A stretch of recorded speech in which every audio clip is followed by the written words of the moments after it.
La primera vez que yo oí hablar de Martín Lutero fue hace, obviamente, muchísimos años, ¿no? Pues cuando era un niño y el cura de mi pueblo predicaba sobre las cualidades de la Iglesia católica, que era una santa, católica, apostólica y romana en aquel tiempo. Y recuerdo que cuando llegaba a lo de santa, decía, claro, es que es la única Iglesia santa. Por ejemplo, los protestantes desde que se separaron no han vuelto a tener santos. Yo entonces decía, pobrecillos. Pero claro, andando el tiempo, ya me di cuenta que los héroes son héroes para aquel que los eleva a esa categoría.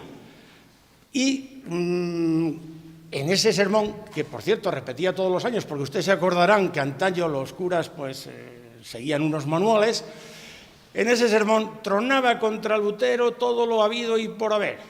Así que para mí Lutero pues no es que fuese el diablo, pero casi. La segunda vez que me encontré con la figura de Lutero fue el año 69 al 70. En aquel entonces cayó en mis manos un artículo que se publicó en Cuadernos para el Diálogo, que se titulaba, creo recordar porque no lo he vuelto a encontrar ahora en Internet, no está en PDF, Martín Lutero hacia una nueva visión del reformador.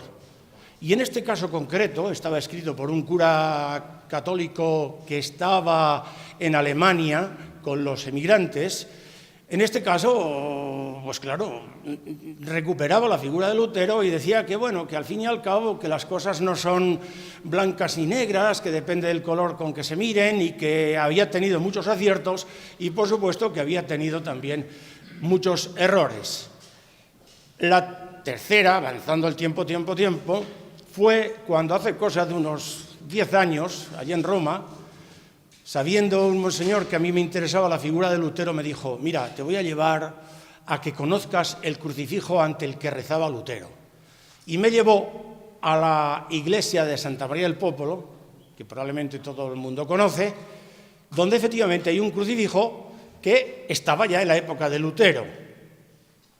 Bien, la tradición dice que ahí era donde, como él venía por la Puerta Flaminia y entraba allí en el convento de los agustinos que está al lado, pero yo un día, hace 2 años, pregunté a un agustino de allí, digo, ¿es verdad que este es el crucifijo ante el que rezaba Lutero?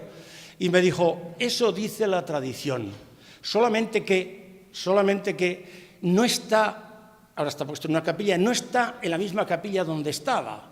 La capilla donde estaba antes era esta, pero en esa capilla, después dice, también la tradición, que fue donde dijo Lutero la última misa antes de marchar ya para Alemania y no volver, y en un momento dado algún papa lanzó una excomunión para aquel que dijese misa en el altar donde había dicho misa Lutero.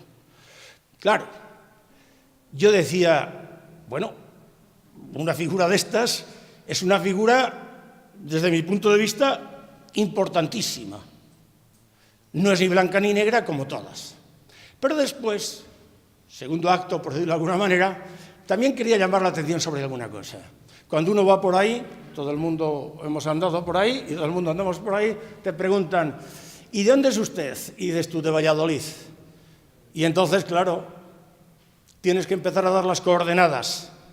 Al norte de Madrid, 1 hora, Pero si la gente es culta, te dice, la controversia de Valladolid y el auto de fe de 1559. Y es ahí cuando uno explica, sí, pero Valladolid es central tanto en el tema de la controversia como en el auto de fe de 1559, porque Valladolid en ese momento es el centro, la capital, por lo menos intelectual, a veces también real y física, de lo que era el imperio. Y bueno, la controversia, como todos sabemos, la discusión entre Ginés de Sepúlveda y el padre de las Casas ha sido algo positivo. En cuanto al auto de fe, yo digo, mira, el auto de fe pertenece a una época en la que todos, tanto luteranos como católicos, encendieron hogueras para chamuscarse mutuamente. Entonces, todo eso hay que matizarlo, les digo. Pero sin embargo, hay una cosa que a mí me gusta y me gustaría llamar la atención. tienes que ir a Valladolid para que veas ahora lo que es una capital de la tolerancia y de los discursos de respeto al otro, sea desde el punto de vista religioso, sea desde donde sea, gracias a la famosa novela de don Miguel Delibes, El hereje, y lo que ha ido haciendo el excelentísimo ayuntamiento por recuperar esta figura y que otra vez Valladolid ha vuelto a ser la capital, por lo menos en España, de los discursos de tolerancia, de modernidad y de futuro. Bien, yo tenía ganas de hacer, yo creía que había que hacer un congreso en el cual la figura de Lutero y todo esto se pusiese de manifiesto. Y entonces es ahí cuando coincido con Fernando Joven, el director del Instituto Teológico Agustiniano, y con Luis Fajardo, el responsable aquí para los 500 años de la Reforma. Y a partir de ahí, durante 2 años, hemos estado hablando de todo esto y hemos llegado a este congreso que tenemos ahora. Por supuesto, yo lo único que he hecho ha sido, como una persona de la universidad, de alguna manera poner los cauces de la universidad, ¿no? O sea, estos de universalidad y de buscar la verdad, sea esté donde esté, y nada más. Los responsables del congreso y los que han traído las grandes figuras han sido ellos. Por lo tanto, quiero agradecérselo. De la misma manera que quiero agradecer tanto a su eminencia el cardenal Blázquez como a Jorge Fernández Basso, de los 500 años de la Reforma, el que estén aquí, porque, y esta es la última parte, digamos, del Congreso, porque también el Congreso va a tener una parte importantísima del ecumenismo, o sea, del intento de conocimiento del otro y del poder caminar juntos. Porque, al fin y al cabo, yo creo que como universitarios y un poco como todo, deberíamos tener siempre presente aquello que se le atribuía a San Agustín, pero que como todos sabemos es de Marco Antonio de Dominis, la República Eclesiástica, in necessaris unitas indubis libertas et in omnibus caritas, que desde aquí yo lo traduciría en las cosas básicas la unidad, en la duda la libertad y sobre todo, digo desde la universidad, el respeto al otro y el buen rollo. Me alegro de que en Valladolid tenga lugar este congreso internacional en este marco universitario con ocasión del 5º centenario del comienzo de la Reforma luterana. Hay muchas connotaciones que acreditan este congreso. Inmersos en el movimiento ecuménico, que en la Iglesia Católica adquirió una fuerza particular con el Concilio Vaticano II, aunque ya de antes veníamos celebrando también la oración por la unidad de todos los discípulos del Señor. Inmersos en este movimiento ecuménico, que los papas posteriormente todos han ido manifestando que es una responsabilidad particular de su ministerio el sostenerlo y el acrecentarlo. Alentados también por los diálogos teológicos luterano-católicos, podemos en este marco situar mejor las llamadas de Lutero a la reforma de la Iglesia. Fueron vigorosas sus intuiciones, también vigorosas sus llamadas. También, como todos sabemos, fueron exageradas y en bastantes momentos también polémicas. Pero la intención original era la reforma de la Iglesia de los cristianos, nuestra reforma. Es verdad que después se apoderaron de este movimiento de reforma otras fuerzas, políticas también y particularmente políticas.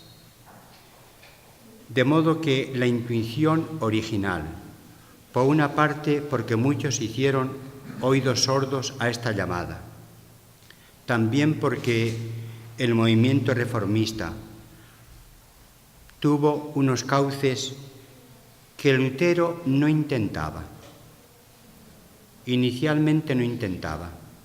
De modo que aquel movimiento reformista, como todos sabemos, terminó en una ruptura de la Iglesia en Occidente, con repercusiones también de carácter político, cultural, social, etcétera, que todos conocemos. Yo confío que este Congreso, en un clima de ecumenismo sincero, de gran serenidad, con la libertad para hablar y con la humildad para escuchar, que en este marco de comunicación mutua, con hondura y con claridad, se pueda avanzar en la acogida del movimiento de reforma, con las intuiciones vigorosas que todos sabemos, y que pueda ser un hito importante en nuestra ciudad, en nuestra sociedad, en nuestra diócesis, en todos nosotros, un movimiento que repercuta en una acogida más amplia y en un impulso del movimiento ecuménico. Seguramente significará este Congreso una invitación a hacernos más receptivos todos a la reforma y a la renovación permanente de la Iglesia, según la horma del Evangelio, siguiendo los pasos que nuestro Señor nos ha indicado. La forma originaria es Jesucristo. A veces nos deformamos separándonos de esa forma originaria y por eso necesitamos, para corregir las deformaciones, necesitamos una reforma permanente, todos nosotros. A mí me parece que es una oportunidad importante para que en el diálogo universitario, abierto, inmersos en este movimiento ecuménico, podamos avanzar. No es bueno desoír a los demás, no es bueno. Cuando nos invitan a la corrección. Y no es bueno, evidentemente, urgir la corrección del otro sin examinarnos nosotros mutuamente. No valen denuncias si al mismo tiempo no nos denunciamos a nosotros mismos. Necesitamos un camino de fidelidad al Evangelio, unos y otros, protestantes y católicos, todos nosotros, para acercarnos al proyecto de Jesús, que el proyecto de Jesús es bien claro. Terminaría con una frase que no quiero que sea una frase estridente. Las palabras no se hacen de material contundente, se hacen de razones, se hacen también desde el corazón y buscando la acogida mutua y el caminar unidos. Las palabras no se cargan con material contundente. Para nosotros, para los protestantes españoles y la Federación Protestante en particular, pues es la celebración, la conmemoración del 500 aniversario de la Reforma. Desde el principio la hemos visto como una gran oportunidad. Pero no una oportunidad para nosotros solos, sino también para el conjunto de la sociedad española. Y creo que este Congreso Internacional está demostrando que hay mucho de verdad en eso. Creo que a toda la sociedad española le hace bien y contribuye a reconciliarse de alguna manera, o no sé si es la palabra adecuada, pero con una parte de su historia, es historia de España también, el movimiento de reforma protestante.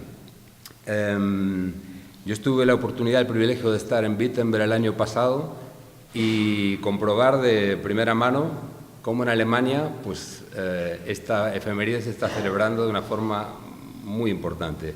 Como es obvio, llevan 10 años celebrando o anticipando los actos conmemorativos de este año con distintos temas cada año y bueno, realmente está suponiendo toda una preparación incluso física de las ciudades, remozando las ciudades para esta ocasión, las iglesias y demás. Pero aquí en España los protestantes somos muy poquitos en comparación. No tenemos tantos recursos para hacer cosas especiales para conmemorar este aniversario, este 500 aniversario, pero sin embargo sí, como digo, nos parece una buena oportunidad. En primer lugar, para nosotros como pueblo evangélico español, el 500 aniversario está siendo la oportunidad de reencontrarnos con nuestras raíces históricas y reflexionar sobre ellas, cosa que puede parecer algo obvio, pero no lo es. Dadas las circunstancias que no voy a enumerar ahora, históricas y particulares del protestantismo español,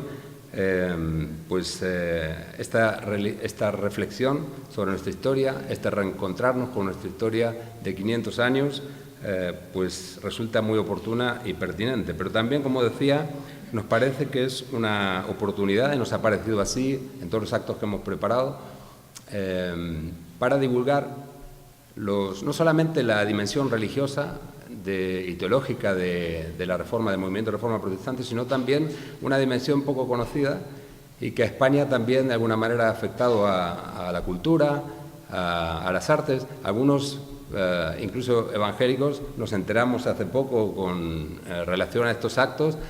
Por ejemplo, estamos organizando visitas a museos y de que en el Museo Reina Sofía de Madrid, por ejemplo, hay obras de Lucas Cranes, que fue uno de los reporteros gráficos de la Reforma, por decirlo de alguna manera, el pintor de la Reforma protestante, ¿no? Y no lo sabíamos muchos de nosotros, ¿no? Y a través de estas visitas estamos descubriendo aportaciones culturales a los museos de Madrid, en este caso, como otros valores que han permeado de alguna manera la cultura europea y también española, aunque no se conozcan los orígenes protestantes de algunos de esos valores o principios. Por ejemplo, hace poco Antonio Muñoz Molina, el conocido escritor, académico de la lengua también, escribió un artículo muy interesante y también participó en algunas entrevistas que nosotros le hicimos sobre la versión Reina Valera de la Biblia, la Biblia del Oso, normalmente conocida, y su aportación a la lengua española, que es desconocida también. Él aseguraba de que hay vocablos, hay algunos términos que son acuñados por Casiodoro de Reina y que de otra manera no los tendríamos en la lengua española. Bueno, no voy a entretenerme más ni extenderme más. Simplemente me gustaría terminar diciendo dos otras cosas que me parecen oportunas en este 500 aniversario. Una de ellas es honrar la memoria de aquellos ilustres vallisoletanos que, como doña Leonor Vivero y los hermanos Cazalla y otros que formaron parte de ese primer movimiento de reforma que buscaba y anhelaba también, como ha señalado no solo desde ese momento, sino antes, reformar la Iglesia, no romperla, sino reformarla. Y en esa primera etapa de la reforma, de manera muy temprana, acogieron la palabra de Dios, la lectura, los estudios bíblicos y también textos de la reforma, y que la política imperial, y no voy a entrar en detalles ahora de eso, conocemos la historia, pues truncó ese movimiento incipiente de reforma, ¿no? Pero yo creo que honrar la memoria de esos ilustres vallisoletanos, que por cierto eran de la clase alta de la sociedad y gente abierta, como Valladolid, creo que es una ciudad abierta y tolerante, es honrar también a la ciudad de Valladolid, así lo entiendo yo por lo menos. Y con ese enfoque quiero también celebrar que este Congreso Internacional sobre la Reforma se produzca en esta universidad. Y por último, y recogiendo un poco lo que decía aquí Monseñor, creo que también ayuda a la normalización religiosa, que es un bien que en los países democráticos, civilizados y modernos nos hace mucho bien a todos y debemos cultivar y todos debemos poner de nuestra parte. Y creo que este tipo de congresos, actividades y otras que se están celebrando contribuyen de una manera muy importante a esa normalización religiosa, a esa convivencia entre personas, ciudadanos de distintas creencias, de forma muy considerable. Así que nada más, gracias y el saludo de los protestantes españoles representados en la Federación de Entidades Religiosas Evangélicas, para todos vosotros. El día 17 se ha proyectado desde el Ayuntamiento de Valladolid una visita guiada para precisamente recorrer las calles del Hereje, las calles que Miguel Delibes en su novela describe y desarrolla en esos ambientes lúgubres, tristes, que él, sin embargo, sublima sobre aquella época y aquel auto de fe de 1559 inolvidable. Pero, como también se decía aquí, Valladolid es una ciudad de autos de fe, por supuesto, de una historia trágica, tremenda, dura, pero también es la ciudad en la que por primera vez se reconoce, o al menos se debate en esa controversia famosa sobre los derechos de los pueblos indígenas, sobre esos primeros reconocimientos de derechos humanos a todos los ciudadanos del mundo. Por lo tanto, creo que en esa contradicción nos movemos y seguimos moviéndonos, porque evidentemente si hace 500 años la humanidad vivía, Europa vivía ese momento de encrucijada, de compleja situación que nos llevó a superar muchos elementos que hoy, desde luego, yo creo que lo estamos viendo en esta mesa, en esta sala, están superados con ese reconocimiento de la diversidad, de la pluralidad, del otro y, por lo tanto, de la libertad de pensamiento. Como digo, en este momento también estamos viviendo otra encrucijada, una compleja situación a nivel cultural, a nivel político, a nivel económico, que yo espero nos lleve a superarla y a poder forjar entre todos un futuro de más y mejor civilización para la humanidad. Creo que estamos en una sociedad, y esto es una opinión personal, no representa, por supuesto, una opinión institucional, sino mi opinión como vicerrector y como profesor de Letras y de Humanidades, es que vivimos una sociedad quizá donde la memoria, por una parte, es muy extensa porque tenemos archivos en los que se guarda documentación de la historia del mundo desde hace muchísimos siglos, pero también al mismo tiempo la memoria vive en ciclos muy cortos. Creo que lamentablemente muchos de nuestros jóvenes estudiantes desconocen el pasado más inmediato y a veces incluso, por supuesto, aquel pasado que está a 500 años de distancia, pero que sin embargo ha contribuido a modelar fuertemente nuestro presente, ¿no? Seguramente sin la Reforma Protestante el mundo hubiese sido algo distinto y tal vez conviene reflexionar sobre eso para darnos cuenta de la importancia de ese pequeño acontecimiento. Ya sé que todos los acontecimientos son importantes en la historia, ¿no? Si utilizamos la teoría esta de la mariposa, evidentemente todo está conectado y cualquier pequeño cambio en la historia hubiese engendrado otra serie de cambios sucesivos. Pero evidentemente la Reforma ha tenido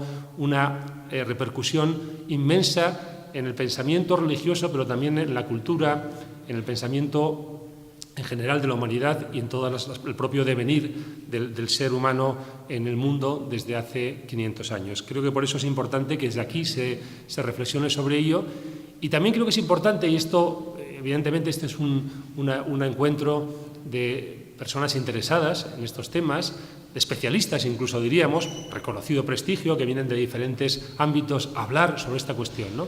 Pero creo que también me parece interesante, y esto es algo a lo que animaría a los organizadores, quizá una segunda etapa, y es divulgar los resultados de lo que aquí se produce. No solamente a través de las actas, por supuesto, que es un elemento y una herramienta fundamental para los estudiosos, ¿no? Sino también hacer un esfuerzo de divulgación en otros ámbitos. Que este conocimiento, este descubrimiento, lo que se va a compartir durante estos días alcance también a la comunidad universitaria en su conjunto y muy particularmente yo creo que también a los estudiantes, ¿no? Porque todos estamos necesitados de conocer mejor nuestro pasado, ¿no?